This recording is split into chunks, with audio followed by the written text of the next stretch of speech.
Bonjour et bienvenue dans la deuxième partie de Demain à la Une, le magazine de la rédaction de France 24 qui dévoile les sujets qui feront la une de vos journaux la semaine prochaine. En voici les titres.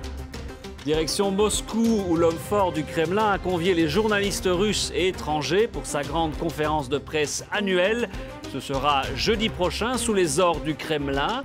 À l'heure où l'économie russe montre d'inquiétants signes de faiblesse, Vladimir Poutine tentera de rassurer les milieux d'affaires. Et puis lundi, ici à Paris, François Hollande prononcera un discours entièrement consacré à l'immigration, une première depuis le début de son quinquennat. Elena Gabrielian, bonjour. Vous êtes journaliste à la rédaction russophone de RFI. Mustapha Tossa, bonjour. Vous êtes bien sûr rédacteur en chef à la radio MCD Doualia. On commence donc à Moscou, où jeudi, Vladimir Poutine va tenir sa conférence de presse annuelle. Il y aura beaucoup de journalistes, dont des journalistes étrangers. À quoi doit-on s'attendre ? Une offensive de charme ou une nouvelle diatribe contre l'Occident ? Mais après son discours au Conseil fédéral, c'est la deuxième exercice pour Vladimir Poutine de présenter en quelque sorte le bilan de l'année 2014.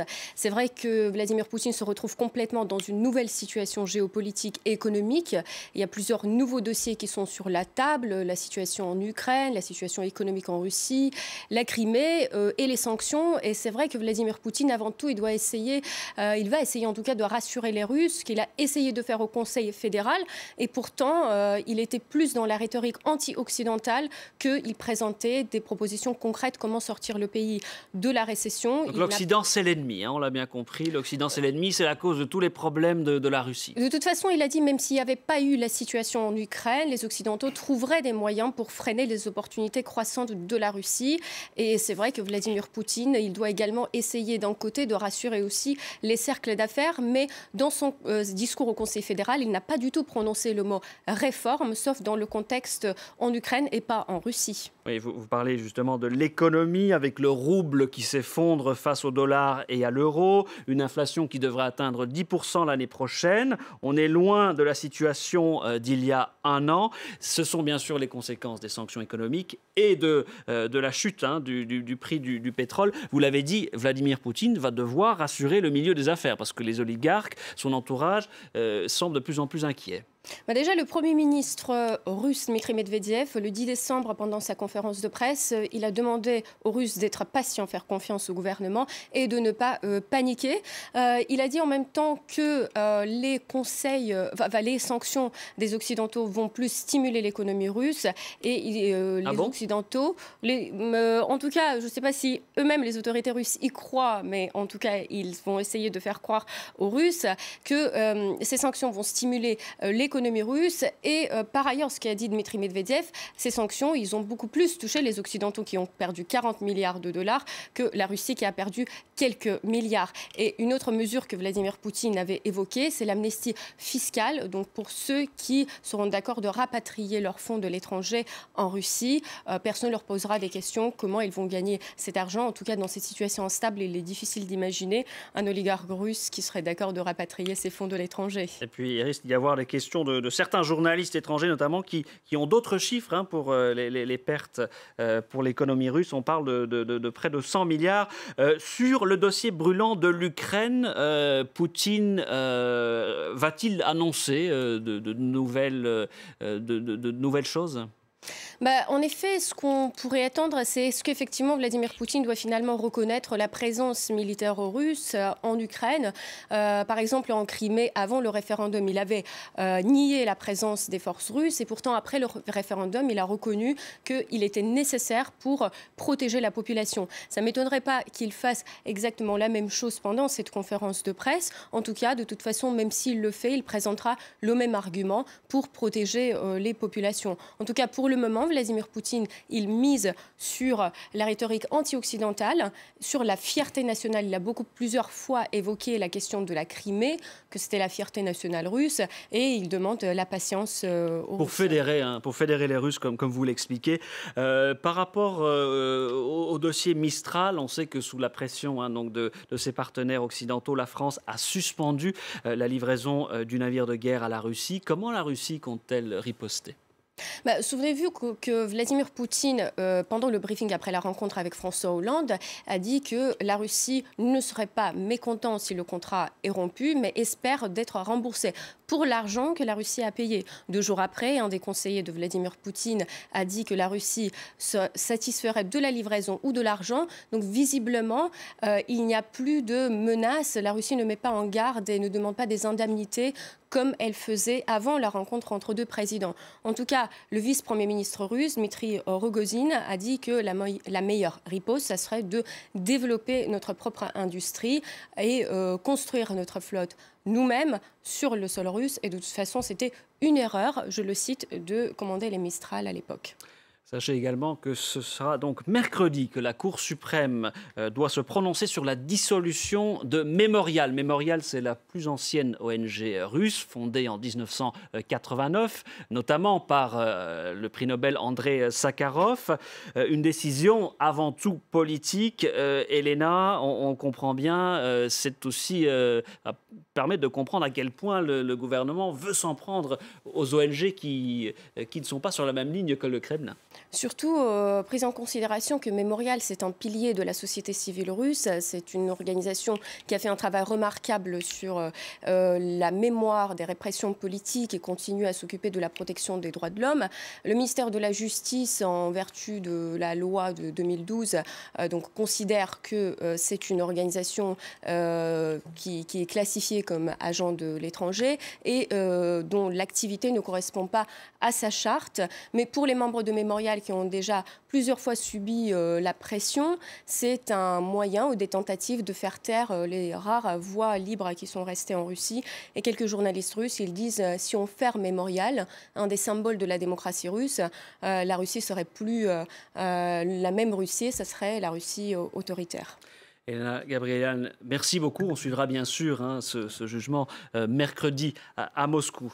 Je l'ai dit en titre, c'est lundi que le président français, François Hollande, doit prononcer un discours sur l'immigration. C'est la première fois qu'il en parlera véritablement depuis le début de son quinquennat. Mostafa Tossa, vous êtes avec nous. Je répète que vous êtes le rédacteur en chef de MCD Doualia, la radio arabophone.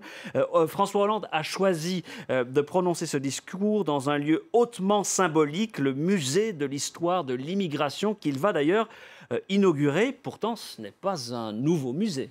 Oui, c'est vrai que ce n'est pas un nouveau musée, mais ce musée-là a une histoire assez particulière, assez croustillante, qui est liée à la vie politique et au soubresaut de la vie politique française.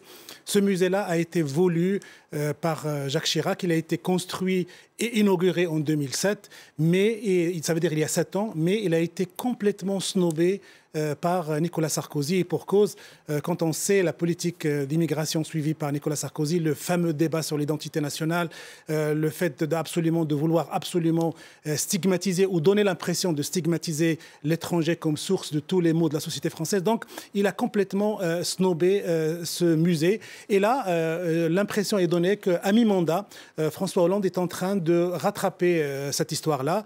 Lui, il était, en tant que premier secrétaire, elle a assisté à cette inauguration discrète de 2007, mais il veut que l'État français, que la République française inaugure de manière officieuse, pompeuse, sacrée presque, ce musée pour lui donner toute l'importance qu'il vaut. Un acte symbolique d'une extrême importance que François Hollande veut absolument accoler à ce lieu de mémoire, de richesse et de vivre ensemble. À l'heure où le FN domine les débats politiques ici en France, Que va dire le président dans son fameux discours sur l'immigration? Alors justement, en France, on est partagé entre deux visions. La première vision qui veut que parce qu'il y a une crise économique extrêmement aiguë en France, on puisse mettre tous les maux de la société française sur le dos de l'émigré, de l'étranger qui vient voler le pain et le travail des Français. Donc ça, c'est une vision assez droitière, assez Front National. Et puis il y a la vision de gauche qui veut que cette France-là qu'on est en train de vivre, c'est le creuset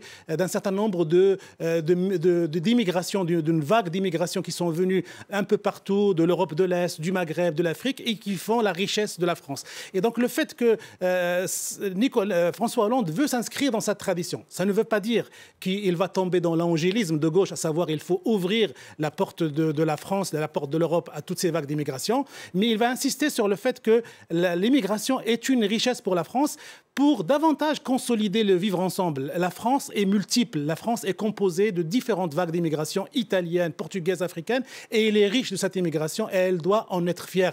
Il faut être fier d'être français et originaire d'Afrique, on est originaire d'Europe de l'Est, originaire d'Italie. Donc c'est sur cette fierté-là que François Hollande va insister. Et d'ailleurs, ce discours s'inscrit dans le cadre des commémorations du centenaire de la Première Guerre mondiale. Donc on sent bien que le président français va essayer de replacer finalement l'immigration dans son contexte historique. Et d'ailleurs, dans un certain nombre de cycles de festivités que nous avons connus avec François Hollande depuis le débarquement jusqu'au cinquantenaire, soixantenaire de la guerre d'Algérie, il y a cette volonté de dire que la France doit quelque chose à ses territoires d'outre-mer, à des départements africains. Il leur doit d'abord la victoire contre le nazisme et ensuite la consolidation et la fabrication, la construction de son économie. Donc il faut absolument qu'il y ait de la reconnaissance. Mais encore une fois, ça ne veut pas dire que François Hollande va tomber là où la droite et le Front National l'attendent, à savoir une politique angélique sur l'immigration. Non, François Hollande l'a montré à plusieurs reprises. D'ailleurs, il n'a pas coupé les ponts avec la politique de Nicolas Sarkozy. Il n'a pas ouvert les vannes. Il n'a pas procédé à une vague de régularisation massive comme l'a fait François Mitterrand. Il maintient un bras de fer, une main de fer sur cette histoire d'immigration pour la simple raison qu'il considère, lui comme d'autres, que ces vagues d'immigration peuvent constituer une menace sur la sécurité sociale, la sécurité économique des Français. Pourquoi attendre finalement 2 ans et demi, la mi-mandat, pour parler de l'immigration, qui est un thème dont on parle tous les jours en France? Il est mal à l'aise, François Hollande, par rapport à cette thématique? Et justement, il est très mal à l'aise, justement parce qu'il y a la gauche du Parti socialiste, notamment les associations qui militent pour la défense de l'immigration, lui ont fait beaucoup de reproches de ne pas s'être prononcé sur ce dossier, à part bien sûr le dossier de l'asile politique. On le verra parce qu'il a essayé d'apporter des modifications qui accélèrent les procédures pour accueillir davantage de personnes persécutées dans leur pays. Ça, il faut mettre ça à l'actif de François Hollande, cette volonté d'accélérer les choses. Mais sur l'immigration, il est resté silencieux, comme s'il ne voulait pas rompre avec la politique de droite. D'ailleurs, Christophe, on le voit, sur la politique économique, la loi Macron, le pacte de responsabilité, c'est un peu la gauche qui emprunte à la droite ses idées. Alors on ne voit pas comment il va le faire sur le plan économique et ne pas le faire sur le plan de l'immigration. Donc il y a une certaine continuité que Hollande va essayer de vendre, mais bien sûr à l'occasion de ce discours d'inauguration, mais il va davantage insister sur le fait que la France est riche de ses immigrés. Mostafa Tossa, Elena Gabrielian, merci beaucoup. On suivra bien sûr tous ces événements sur France 24 la semaine prochaine. C'est la fin de cette édition de Demain à la Une. Merci de nous avoir suivis. Vous nous retrouverez la semaine prochaine à la même heure en compagnie bien sûr de Aziza Naïtseba.